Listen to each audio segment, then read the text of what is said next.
So, let me first walk through the essential practices doctrine.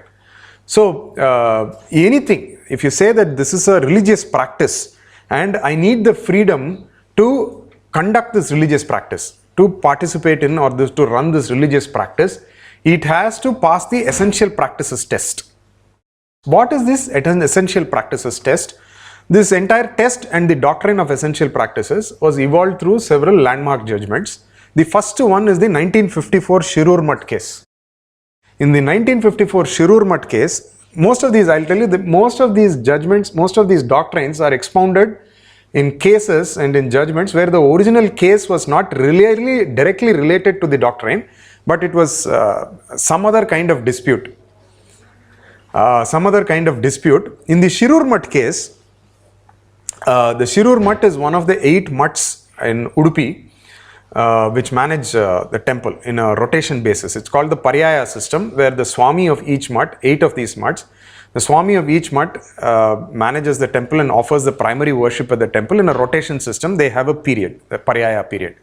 So one of these mutts is the Shirur Mutt, and the Swami who came into the Mathadipati's the seat was Lakshmindra Tirtha Swamiyar. And this Mathadipati, when he came to his seat, he was a junior. He was a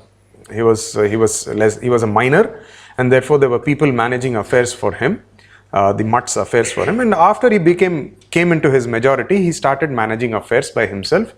The mutt ran into financial difficulties, and they were forced to go out and borrow money and so on. And therefore, at that point in time, the Shirur Mutt and the Udupi region was under the Madras Presidency. And the Madras Presidency had a Hindu Religious and Charitable Endowments Rule Doctrine, Act. Under the Act, they appointed somebody to come and manage the affairs of the mutt. And afterward, there was another person. This person became the proxy for somebody who wanted to take over the entire mutt's affairs, just keep the Swami as a figurehead and manage the entire affairs. And eventually, this transformed into a power struggle where the Swamiyar had to evict the person appointed by the HRCE board. And among the points of contention were the practices which were carried out in the temple by the Shirur Mutt Swamiyar, and the question came up as to whether this is freedom of religion and whether it is essential practice. So in this judgment, there is a interesting section of this judgment where I'll read it out to you. In the first place, what constitutes the essential part of a religion is primarily to be ascertained with reference to the doctrines of that religion itself. If the tenets of any religious sect of the Hindus prescribe that offerings of food should be given to the idol at particular hours of the day, that periodical ceremonies should be performed in a certain way at certain periods of the year, or that there should be daily recital of sacred texts or oblations to the sacred fire, all of these would be regarded as parts of religion, and the mere fact that they involved expenditure of money or employment of priests and servants or the use of marketable commodities would not make them secular activities partaking of a commercial or economic character. All of them are religious practices and should be regarded as matters of religion within the meaning of Article 26b and Article 25(2)(a). So, what it says is, if you go through the essential practices test, 1954 Shirur Mutt judgment, what it said was, an essential practice should be essentially religious in practice. It should be essentially religious in nature.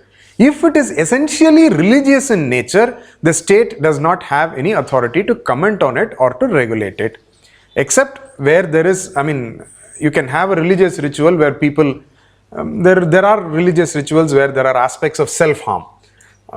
For example, there is the Madasnana, where people eat and then the people roll over those leaves after they have eaten. There are hook swinging practices where people get themselves strung up and hung by a hook, which is plunged into their flesh. There is an aspect of self-harm, but you cannot as long as it does not exceed certain limits and actually involve human sacrifice, or there were certain practices like children being buried alive, which I read in the newspapers, which I cannot trust, but the children were supposed to have been buried alive for some time and then brought out or something like that, which was pretty disturbing the way it was described. So maybe things like that, the state would have a Muharram is essential practice, which the state does not interfere in.